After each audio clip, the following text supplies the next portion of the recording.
ரட்சிக்கப்பட்ட புதுசில் நமக்கும் ஆண்டவருக்கும் இடையில ஒரு இன்டிமேட் ரிலேஷன்ஷிப் இருந்திருக்கும். அதுக்கு உதாரணமாக நம்ம ரொம்ப நேரம் பைபிள் வாசித்து ஏசப்பாவோட பேசிக்கிட்டே இருந்திருப்போம், ஜெபம் பண்ணிக்கிட்டே இருப்போம், அடுத்தவங்களுக்கு சுவிசேஷம் சொல்லிகிட்டு இருப்போம். கொஞ்ச நாள் ஆனோன்னா அப்படியே கொஞ்சம் கொஞ்சமாக அதெல்லாம் விட்டுருப்போம். அதுக்கு காரணம் என்ன தெரியுமா? நமக்கும் காடுக்கும் உள்ள அந்த ரிலேஷன்ஷிப்பில் ஒரு விரிசல் வந்துருச்சு.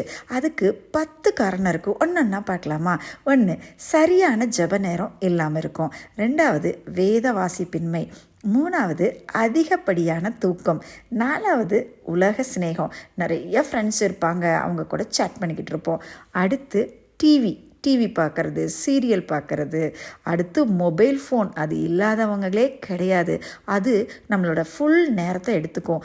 7வது, social media, Facebook, Twitter, Instagram, அந்த மாதிரி நம்ம மூழ்கி போயிருக்கிறது. அடுத்து வீணான பேச்சுக்கள். அடுத்து ரகசிய பாவங்கள், யாருக்குமே தெரியாமல் நம்ம செய்யக்கூடிய பாவங்கள். 10வது பார்த்திங்கன்னா உலக கவலைகள். நம்ம என்ன பண்ணுவோம், எதை சாப்பிடுவோம், என்ன ஜாப் போவோங்கிற கவலை. இதை தாங்க பைபிள் அழகாக சொல்லுது. 1 கொரிந்தியர் 15:33 ஆகாத சம்பாசனைகள் நல்லொழுக்கத்தை கெடுக்கும். அதனால் இன்றைக்கே நம்ம மனம் திரும்பி ஆண்டவரோடு உள்ள அந்த உறவை புதுப்பிக்கணுங்க. அவரும் நம்மளை ஆவலோடு எதிர்பார்க்குறாரு. இன்றைக்கே மனம் திரும்புவோம்.